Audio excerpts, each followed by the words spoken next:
गुड़िया अपने भाई भोलू और उसकी बीवी रंभा के घर रहा करती थी। भोलू की अभी नई नई शादी हुई थी और रंभा बहुत ही दुष्ट और चालाक स्वभाव की थी। एक दिन रंभा भोलू से अकेले में कुछ बात कर रही थी। अरे जी, ऐसा कब तक चलता रहेगा? कहना क्या चाहती हो रंभा? आपका तो कुछ समझ में ही नहीं आता है। रहने ही दीजिए अब तो आप। अरे बोलो तो, तुम्हारे लिए तो मैं कुछ भी करने को तैयार हूँ रंभा। अच्छा, कुछ भी? हाँ बाबा, कुछ भी। तो अपनी बहन का कुछ करिए। मुझे क्या इसीलिए यहाँ पर शादी करके ले आए थे कि आपकी बहन की चाकरी करती रहूं? अरे रंभा, पर गुड़िया आपा तुमसे ज्यादा काम करती है। भोलू रंभा का गुस्सा देख उसके कान में जाकर धीमी आवाज में कहता है, तुम शायद ये बात अब तक जानती नहीं हो, पर मेरे वालिद ने आधी संपत्ति गुड़िया के नाम कर दी थी। उन्हें लगा कि गुड़िया को गोद लिया है तो उसे हक नहीं मिलेगा और दिक्कतें आएंगी। इसी वजह से जमीन और संपत्ति पहले ही बांट दी गई थी, तो आधा घर दीदी ही चला रही है। इसीलिए उनके बारे में ऐसी बातें मत किया करो। सुनिए, आपने अभी अभी कहा था कि आप कुछ भी करेंगे मेरे लिए, है ना? हाँ, कहा तो था। बताओ क्या चाहिए तुम्हें? ठीक है, बताती हूँ। रंभा भोलू के कानों में कुछ बातें बताती है और भोलू चकित रह जाता है।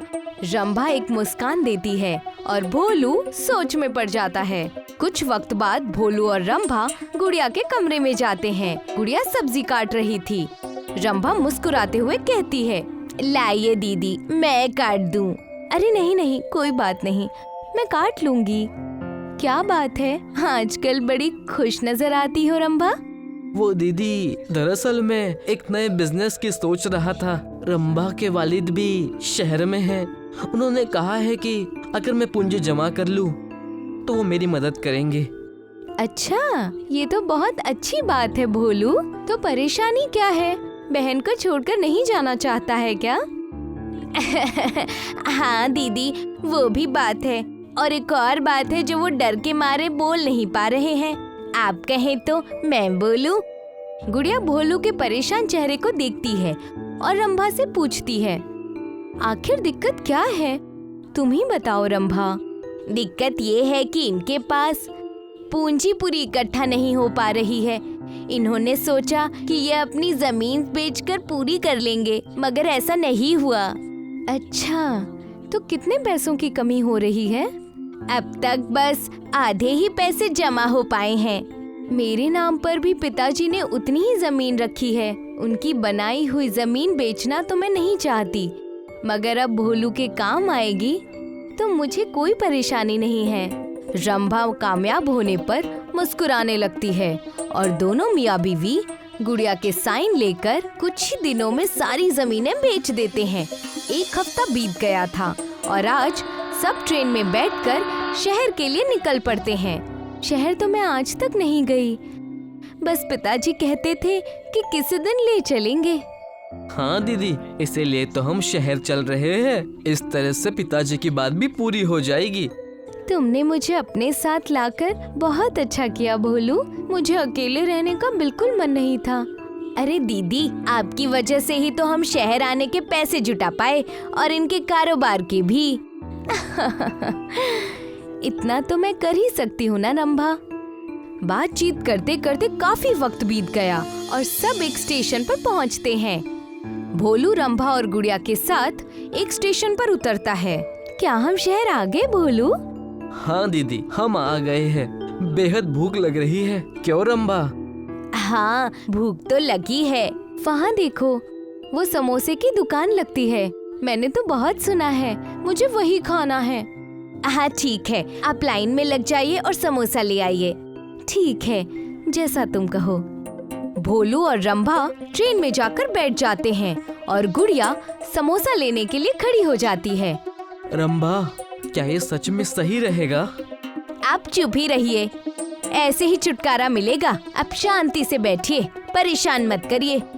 असल में रंभा और भोलू गुड़िया को वहीं छोड़कर जाने की फिराक में थे, क्योंकि पैसे मिलने के बाद गुड़िया उन्हें बोझ लगने लगी थी। कुछ ही पल में ट्रेन चल पड़ी और गुड़िया समोसे लेकर दोनों के लौटने का इंतजार कर रही थी। पता नहीं दोनों कब आएंगे, समोसे भी ठंडे हो जाएंगे। कोई बात नहीं, आने दो भोलू को, आज खूब डांट लगाऊंगी। बेचारी गुड़िया, जिसने बचपन से भोलू को इतना प्यार दिया, भले भोलू उसका सगा भाई ना हो, आज उसे भोलू ने रेलवे स्टेशन पर अकेला छोड़ दिया। काफी वक्त बीत गया और अब रात होने आ गई। गुड़िया हड़बड़ा कर उठी और पास ही खड़े स्टेशन मास्टर से पूछने लगी, अरे मास्टर जी, मेरे साथ मेरे भाई और भाभी आए थे। मैं घंटों से उनका इंतजार कर रही हूँ, मगर वो अब तक नहीं आए। अच्छा बेटी, यहाँ तो कोई हादसा आज हुआ ही नहीं और मुझे बोलते बुरा लग रहा है, पर शायद वो दोनों तुम्हें अकेला छोड़कर चले गए हैं। नहीं नहीं, ऐसा नहीं हो सकता। मेरा भोलू कभी ऐसा नहीं करेगा। उसके लिए मैंने ये समोसे खरीद कर रखे थे और वो अब तक नहीं आया। बेटी, मैं कई सालों से यहाँ पर स्टेशन मास्टर हूँ और मैंने कई घटनाएं देखी है, लेकिन अगर कोई तुम्हें भूल कर चला गया होता तो अब तक यहाँ वापस आकर तुम्हें वापस ले गया होता। गुड़िया की आंखों में आंसू आ गए। वो इस बात पर यकीन ही नहीं कर पा रही थी कि असल में उसके साथ भोलू कभी ऐसा कर भी सकता है। मुझे तो अंदेशा है कि वो तुम्हें यहाँ छोड़ कर गए हैं। भोलू, रंभा। 2 दिन बीत गए। गुड़िया ने कुछ नहीं खाया। उसकी हालत बहुत नाजुक हो गई थी। स्टेशन मास्टर ने उसकी ये हालत देखी और उसके लिए भेलपूरी लेकर आए। बिटिया, तुम्हारे ही उम्र की मेरी आज बेटी होती जो बचपन में खो गई थी। मुझसे तुम्हारी दिक्कत देखी नहीं जाती। तुम ऐसा करो कि मेरे घर चलो और ये लो, बेहद ही बढ़िया चीज लाया हूँ, खाकर देखो। मेरा मन नहीं है मास्टर जी, मुझे कुछ समझ में नहीं आ रहा। चलो थोड़ा सा खा लो। मेरी बीवी बेहद बढ़िया खाना बनाती है और यहाँ स्टेशन पर यूँ बैठे रहना तुम्हारी सेहत के लिए ठीक नहीं है। गुड़िया की आंखें अब नम थी और उसे कुछ भी समझ नहीं आ रहा था, मगर उसने जैसे ही भेलपूरी खाई उसका मन कुछ अच्छा हो गया। अच्छी है। चलो बेटी, अब घर चलो। मैंने अपनी बीवी से पहले ही कह रखा था कि वो तुम्हारे लिए कुछ बना कर रखे। गुड़िया स्टेशन मास्टर के घर चलती है। वो उनसे और उनकी बीवी से कहती है, मैं ये नहीं चाहती कि रोज इस घर में बिना कुछ पैसे दिए खाती रहूं। प्लीज मुझे कुछ काम दे दीजिए मास्टर जी। बेटा, स्टेशन पर मेरी एक दुकान है, तुम उसे अपने हिसाब से इस्तेमाल करो और जो बनाना चाहो वो बेचो। हाँ बिटिया, मैं भी तुम्हारा हाथ बटा दूंगी दुकान पर। आखिर दिन में मुझे वैसे भी काम नहीं रहता और घर में अकेलापन लगता है। मुझे बहुत बुरा लग रहा था, मगर वो भेलपूरी खाकर मेरा मन कुछ ठीक हुआ। मैं भी वही बेचूंगी। ठीक है बिटिया, हम दोनों का पूरा साथ तुम्हारे साथ है। कुछ दिन बीत चुके थे और गुड़िया की दुकान चल पड़ी थी। गुड़िया भेलपूरी एक नए अंदाज में बनाती थी, चटनियों को मिलाकर। आइए चटनी भेलपूरी खाइए, तीखी मीठी जैसी भी खानी है वैसी मिलेगी। लोग लाइन लगाकर खड़े थे। कुछ ही दिन हुए थे, मगर भेलपूरी की दुकान बहुत बढ़िया चलने लगी थी और स्टेशन मास्टर आए। बस कुछ ही दिन तो हुए हैं और तुम्हारी दुकान बेहद अच्छी चल रही है बिटिया। इसी तरह से चलता रहा तो तुम एक बड़ी व्यापारी बन जाओगी। हाँ भी पापा। पापा?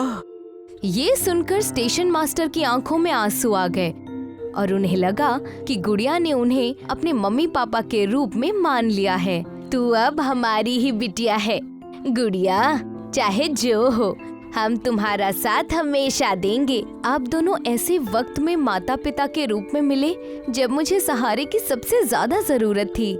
आप मेरे लिए भगवान से कम नहीं हैं। कई महीने बीत गए और अब गुड़िया के 3 दुकान हो चुके थे उसी स्टेशन पर। और आज कई महीनों बाद एक बहुत ही अच्छी घटना हुई। भोलू और रंभा गुड़िया की दुकान पर आए। एक भेलपूरी देना। अरे भोलू, तुम? दीदी, आप यहाँ क्या कर रही है? दुकान पर काम दे दिया होगा किसी ने दया खाकर। चलो अब 2 भेलपुरी दो। जी अभी लाई। दोनों भेलपुरी लेकर खाते हुए बात करने लगे। चलो अब तो आपको बुरा नहीं लगेगा ना, अब कम से कम इसे कोई काम तो मिल गया है। हाँ चलते हैं। तभी वहाँ स्टेशन मास्टर आते हैं और गुड़िया से कहते हैं, बिटिया तुम्हारे चारों दुकानों का हिसाब आ गया है और मजे की बात सुनो। वो क्या है पापा? इस बार का मुनाफा लाखों में हुआ है बिटिया। ये सब तो आपका ही है पापा। अगर आप नहीं होते तो मेरे पापा के बाद किसी के होने का एहसास ही नहीं होता। लाखों का मुनाफा आपने सुना? हाँ सुना तो सही रंभा, पर परवर कुछ नहीं, चलिए मेरे साथ। रंभा भोलू को लेकर गुड़िया के पास आ गई। वो दीदी जरा सुनना, हम उस दिन आपको भूलकर आगे चले गए थे और फिर पैसों का इंतजाम ही नहीं हो पाया, तो आज यहाँ आ गए हैं। हाँ दीदी ये सही कह रही है, अब हमारे साथ चलिए। हमें माफ कर दीजिए दीदी, मैं तो कितने दिन से सोई नहीं थी आपकी फिक्र में। मैं बहुत खुश हूँ कि आपने अपना कारोबार भी शुरू कर दिया। हाँ दीदी बेहद फिक्र हो रही थी, आप हमें माफ कर देंगी ना? तुम दोनों। नहीं पापा, गैरों से कैसा गुस्सा, और भोलू इसमें माफ करने जैसी कोई बात नहीं है। तुमने जिस भी वजह से मेरे साथ ऐसा किया या किसी की भी बात में आकर ऐसा किया, पर सच यही है कि मास्टर जी से ज्यादा अपना इस दुनिया में मेरा और कोई नहीं है। दीदी सुनिए तो, आशा है कि आपको भेलपुरी अच्छी लगी होगी, फिर आइएगा। रंभा और भोलू की आवाज उनके गले में ही रह गई। दोनों हताश होकर वहाँ से निकल गए। बिटिया माफ करना, शायद मुझे उन पर गुस्सा नहीं करना चाहिए था। नहीं पापा, गलती मेरी थी, मगर मैं नहीं चाहती कि आप इन लालची लोगों के मुंह लगे। आपका और माँ का बहुत प्यार मिला है मुझे, मैं आपको छोड़कर कभी नहीं जाऊंगी और इस भेलपुरी की दुकान को और बढ़ाऊंगी। गुड़िया जो किस्मत की ठोकर खाकर ऐसे कगार पर थी कि कभी उभर ही ना पाए, कुछ अच्छे लोगों के सहारे से और खुद पर यकीन रखकर आज वो एक कारोबारी बन गई थी। कामयाबी उसके पीछे भाग रही थी।